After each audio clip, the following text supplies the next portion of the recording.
What is up, guys? Welcome back to the channel and welcome to a video I look forward to doing every single summer. It's the start of the championship season. This is when you know things are really starting to get going, because today we're going to be giving our early predicted championship league table from bottom to top. The table's going to be appearing somewhere on screen.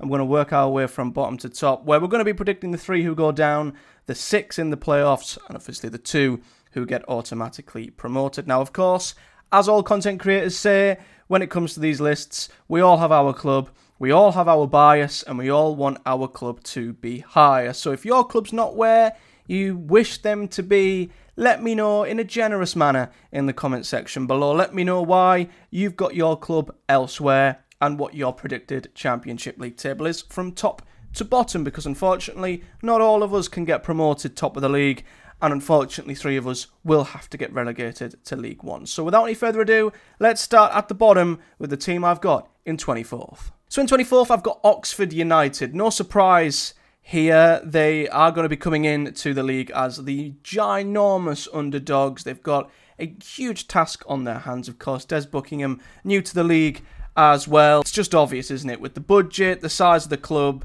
it's going to be extremely tough for Oxford to stay in the league, and I would love nothing more than to see them defy the odds and stay in the league. But I think it will be quite competitive in mid-table this season and upwards. So the bottom 3, bottom 4, 5 might get cut adrift a little bit, and unfortunately, I think it would just be too much of a step for Oxford to get safe, and that's why, naturally, I've got them at the bottom. In 23rd, we've got Plymouth Argyle. Again, a club I really like and hope stay up and hope defy the odds, but obviously a big question mark is the manager.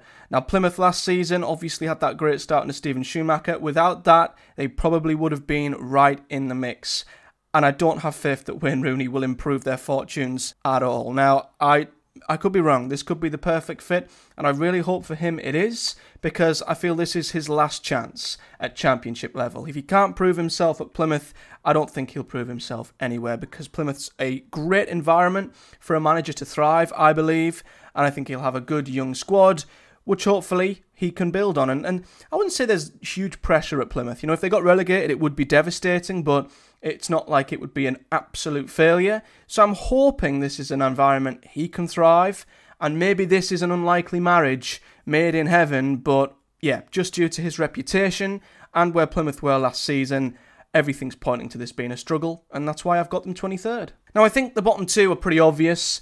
The third team to go down alongside them, I think, will be the big question mark this season. And for the third team who I've got going down in 22nd, I've got Blackburn Rovers. Now, a lot of this will probably determine on whether they keep Sammy Smodics. He is at the club currently, but at the same time, will he do the same next season? I can't see him banging in another 30 goals if he stays in the championship. There's just not a good aura coming from the club right now. They've had a very quiet summer, not bringing in many players despite the sale of Adam Wharton last season. And if they lose Smodics, where's the optimism? Where's the positivity coming from? What is there to cling on to say Blackburn Rovers will finish higher than they did last season and take a step away from the drop? If anything, I feel like they'll only fall closer. So that's why I think, again, very competitive mid-table area.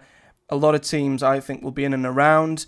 Blackburn, I think, will unfortunately be the side that might fall through the trapdoor and get relegated. In 21st, I've got Derby County. Yes, another one of the newly promoted sides. I do obviously now have them and Portsmouth to stay up. And I've got Derby in 21st. I actually feel like they've got a good enough squad to probably finish higher.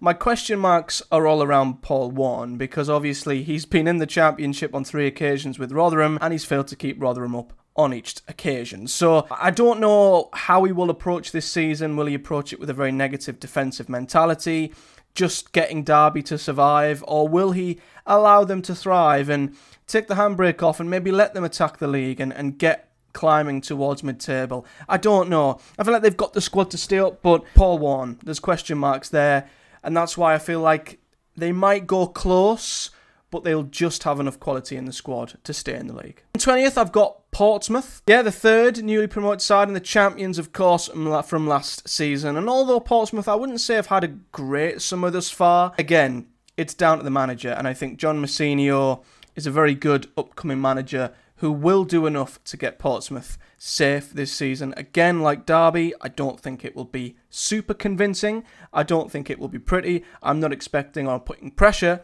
on Portsmouth doing anything absolutely otherworldly like Ipswich did last season. I think survival will be a good season and a good starting point for them in their next phase.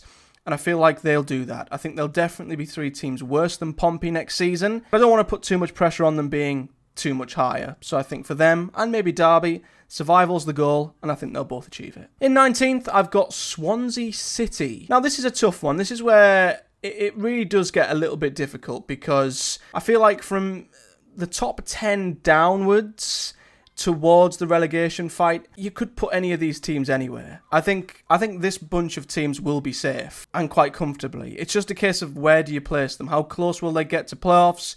Will they get top half? Will they get mid-table? And I think with Swansea, I don't know. I'm just not 100% sold on Luke Williams. I think maybe they'll take small steps forward with him again, but there's every chance things could go wrong and he could be replaced at some point.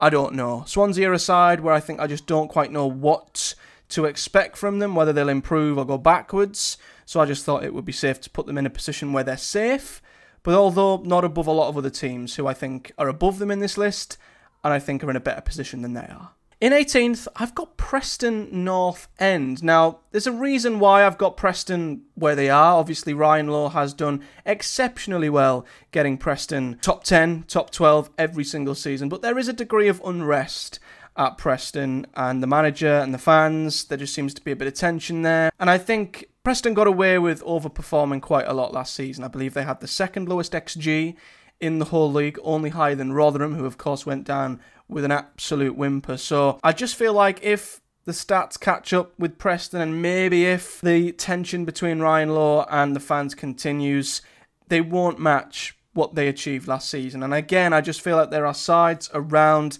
that area of the table that I think are taking a step forward and will overtake Preston. And that's why I think they potentially could drop, and if things go drastically wrong, they could fall. I still don't think they'll be in any danger of going down or anything like that, but I think maybe the fact they've overperformed a bit in the last 2 seasons might catch up with them, and I'm not sure if Ryan Lowe can sustain the amazing job he's continued to do over the last few seasons. In 17th, I've got Stoke City, for no reason other than it's Stoke City. It doesn't matter what Stoke do in the transfer window. It doesn't matter how many players they bring in. It doesn't matter how much money they spend. Stoke City are always between 16th and 18th. So with that logic, I'm not getting carried away, as I do every season with Stoke. I'm also not going to panic too much either. I just think 17th position is reserved for Stoke City. If they do anything better and they break the curse and the cycle, great for them. But there's no other reason for why we should expect them to be anywhere other than around 17th. In 16th, I've got Watford. And I think part of this is down to the uncertainty around Tom Cleverley. Now, he did a good job. He did a solid job to start the season, but we all know what it's like at Watford. And I feel like he could get away with doing a okay job because it was right at the end of last season. Now he's really got to prove himself. And if things don't start well, we all know what happens at Watford. And I think it's the instability at Vicarage Road, which always makes me just wonder that if things don't start well, he could get the boot like Rob Edwards, and then they just have an absolute up and down mess of a season. And that's why I just don't have enough faith that there's enough clarity and stability at Watford behind the scenes that they can sustain a push for playoffs and keep their heads level. If things don't start well, if things aren't as good as they would hope, they remain patient and allow things to grow under Tom Cleverley. Now they should. He deserves the time for them to finally allow a young manager to thrive, but there's no proof to suggest Watford will do that, and that's why I feel like if things go wrong, they'll snowball pretty quickly out of control, and that's why I think a safe place to put them for now is 16th. Continuing into mid-table, this is where things get really, really difficult, and I struggle to place certain clubs because you could put them in any order. I think from maybe 11th downwards with the rest of this list, you could put any of these 5 teams in any order, but I've put Cardiff 15th. Now, I think Errol Bullock will continue to do a solid job, but again, there are teams who I think underperformed last season that will get better, and other sides that I think are on a very strong uphill trajectory under new managers that could see them get top half. I think Cardiff are slowly taking steps in the right direction, but I'm not convinced enough that they will solidly get top half or challenge for playoffs at all. Again, I think, these are positions that could be split by very, very few points. So I guess don't take the position of 15th into too much context or too seriously. Just assume that a lot of these clubs are just mid-table clubs in my eyes. And the order doesn't matter too much. So although they're 15th, I guess this is my way of just summing up that I think Cardiff will have another solid mid-table finish. 14th, we've got Sunderland. Now, I really struggled to place Sunderland because it's took them this long to get a manager in, and I wouldn't say I'm that convinced by Reggie Lebris. Again, I feel like they're teetering on a knife edge at the minute, Sunderland. Things could either go extremely well, or they could quite easily go extremely bad. Now, they've not made that many signings this summer, and if they were to lose Jack Clark potentially to Ipswich, who's linked, then I don't see where the optimism comes out of Sunderland. I feel like they're just in a position where they just have to regroup and start again, because although they were on autopilot for a lot of last season, they did drop down the table quite alarmingly, and if the season had continued, they might have started getting in a bit of a hairy position. So there's not enough there for me to expect or fancy Sunderland for a playoff push. Although with the size of their club they should be, the size of their club doesn't guarantee success, and that's why I feel like they're going through another bit of a transition season. Lebris might need time, and they might need to ride a couple of bumpy moments, and that's why again I think they'll be in and around that mid-table. In 13th, we've got Hull City. Now, it's no real surprise to see Hull City drop from people's lists down into mid-table because, simply put, last season they had a window of opportunity where they had some fantastic loan signings, an abundance of quality, a very good upcoming manager. Last season, between January and May, was the chance for Hull to go up. Their owner put the money in, they chose to pull the trigger and go for it, and they didn't get over the line. And I feel like they are paying the consequences for that now, because a lot of the players that could have been in the Premier League with Hull City had they gotten into the playoffs and won the playoffs have left. Jacob Greaves has gone to Ipswich, Philogene has gone to Aston Villa, Tufan has gone to Trabzonspor. They've lost a ton of talent, and who they brought in, they've brought in two fullbacks, Ryan Giles, Cody Drame, but that's about it. You cannot make an argument, especially when you've also lost that manager to someone who's new to the Championship. You simply cannot make an argument for Hull improving or taking a step closer to the playoffs this season. They're only going to take a step back, and essentially by missing out on that golden opportunity they had, I feel like they've reset themselves a year or two back. Now, we know exactly how that feels because, like Hull, we had a ton of fantastic loans 2 seasons ago and we didn't get up.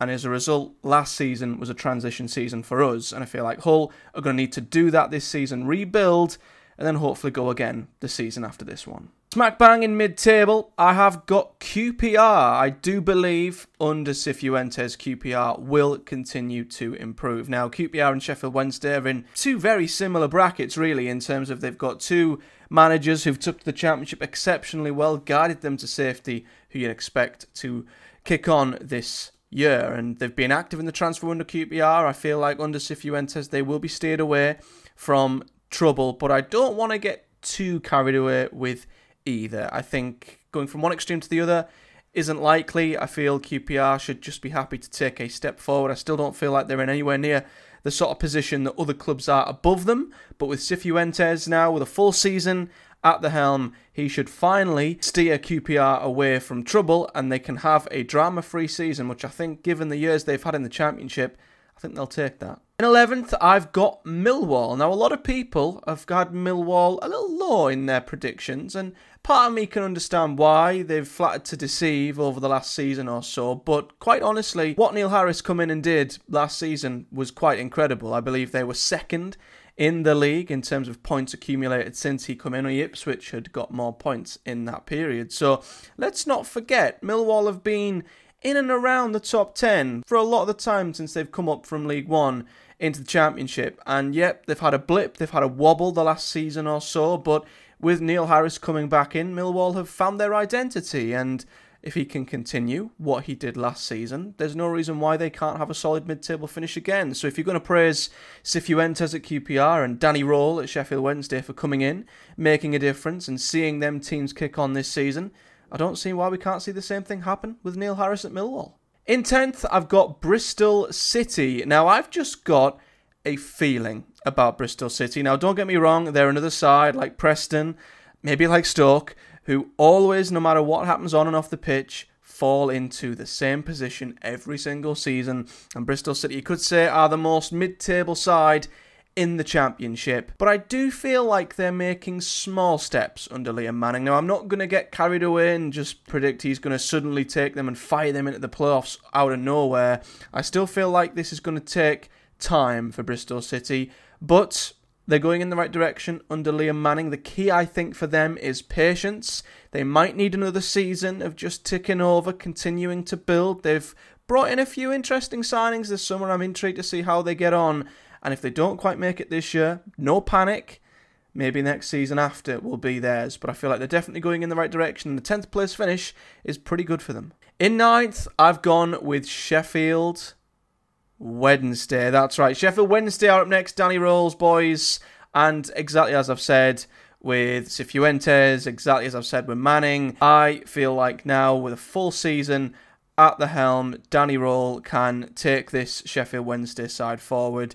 I believe they were 9th in the Championship in terms of points scored since his arrival last season. So I've put them 9th here. And there's a few reasons. I mean, first of all, they've had an outstanding summer transfer window. Some amazing players brought in on some very smart deals, I've got to say. And on top of that, Danny Role, of course, is a huge part as to why I think they're going to do so well this season. Now, again, like a lot of the clubs I've mentioned already, I'm not getting too carried away. I've seen Owls fans say they're going to get playoffs and all this. They're not there yet. But let's be honest, from the season they had last year, to be anywhere near mid-table would be an incredible step forward for Wednesday. So I feel like they could do that and take a step into the top half this season. And plus, I'd like to see them fighting closely with Sheffield United, because who doesn't love a Steel City rivalry? And talking of his Sheffield club, in 8th, I've gone with Sheffield United. Yes, a newly relegated parachute payment team in 8th. Normally it would be a guarantee they'd be top 4, top 5, but as we all know, Sheffield United have got so much going on off the pitch with a takeover that won't go through, loads of noise coming off the pitch, and naturally we've seen it in so many situations that always finds its way onto the pitch. So I just cannot foresee Sheffield United having a streamlined, drama-free, easy-going return to the Championship this season. But I will say this, I'm a lot less concerned now than I was a fortnight ago. You know, they'd lost so many fantastic players who were starters for them in the Premier League. They were mainstay players. Cameron Archer obviously went back to Villa, Jane Bogle's gone, Baldock's gone, Max Lowe's gone, Osborne's gone, McBurney's left, Egan's gone, Norwood, Basham, the list goes on. But they've brought in Callum O'Hare and Kiefer Moore. Now, I'm not going to pretend that they're going to solve everything, but they're two very good signings at this level who are proven. So that gives me a bit of hope for Sheffield United, but I still feel like there are a lot of off-the-field issues and a lot of squad building to do, and they might not start well. They might grow into the season and really come good later on, but I don't know if that'll be enough for them to get into the top 6. And plus, I don't care what he's done in the past, I don't have the same trust in Chris Wilder that he's the manager he once was. So I feel like he has questions to also answer in this division following some pretty underwhelming spells at Boro and Watford. So again, we'll see with Sheffield United. They'll be there or thereabouts in terms of fighting for the playoffs because of the money and the parachute payments they'll have. With everything happening around the team, it won't be a dead cert that they'll get into the top 6. In 7th, I've gone with Norwich City. Now, I've not got Norwich to get into the playoffs because new manager, bit of uncertainty there, but they've kept a lot of the players that they had last season, and if they keep the likes of Josh Sargent fit, they're going to stand a chance. But I feel like they will not quite replicate what they did last season. I feel like David Wagner did a great job getting them there, given the position they were in earlier in the season. I feel like their new manager may take a little bit of time to bed in. Now, he could hit the ground running and I'm going to look stupid. That's absolutely possible. But for me, I feel like Norwich will still be there or thereabouts in terms of fighting for the top 6, like Sheffield United. There won't be much in between them and the top 6, but maybe a slight transition period with the new manager might just set them back, when I feel like there are a couple of clubs above them that are already set, stable, and ready to go. In 6th then, the first team I've got in the playoffs is Coventry City, and I'm going to probably pair them with Boro, who are in 5th. I'll pair them together because I feel like we're both in extremely similar positions. We both had to go through a season of transition last year after we lost some of our big players. Of course, Coventry lost Hamer and Gyökeres, Boro lost Akpom and Archer and Giles and Ramsey. And last season arguably was a tougher season for both of us. You know, we both started poorly. It took some of our new signings a long time to get going. But eventually, Wright and Sims got going for Coventry. Eventually for us, Latilath started scoring. Luke Ayling was fantastic from right back. And we head into this season, and both teams, I think, are in incredible positions. We're both stable. We've both got good managers. We both don't need to sign that many players. We just need to, I guess, refine them and add a bit of quality, which we can afford to do. It's just harmony at both clubs, at both Boro and Coventry. And we're in a fantastic position where I think last season we went through a bit of pain, and this season it's foot to the floor, kick on, go for it. And that's why I feel like both Boro and Coventry will get into the playoffs. Maybe even higher than this, but I've got us both 5th and 6th, and I think both of us will have a pretty good chance of winning them. In 4th, I've gone for West Bromwich Albion. Now, this is the Carlos Corberán factor for me, because there are still a lot of issues with West Brom. Now, thankfully, for their point of view, the off-the-pitch issues with the ownership seems to be gone. However, they've got an ageing squad, and they are going to have to go through a bit of a transition process with some of the big players they've lost. Reach and Villa's gone, Matt Phillips has gone, Eric Peters has gone. But with Carlos Corberán, they've got a chance. And albeit they've had a quiet window thus far, we saw what he did at Huddersfield with all the off-pitch issues that was happening there. We've seen what he's done thus far with West Brom with all the off-field issues. So imagine a Carlos Corberán side without all that noise that could just get on with the job at hand on the pitch. That's quite a scary prospect for me, and if they were 5th as comfortably as they were last season and in the playoffs for as long as they were, I can't see any reason as to why he can't at least maintain that next season. And I feel like with it being a slightly weaker championship, West Brom might jump up a position or two, and that's why I've got them comfortably in the playoffs once again.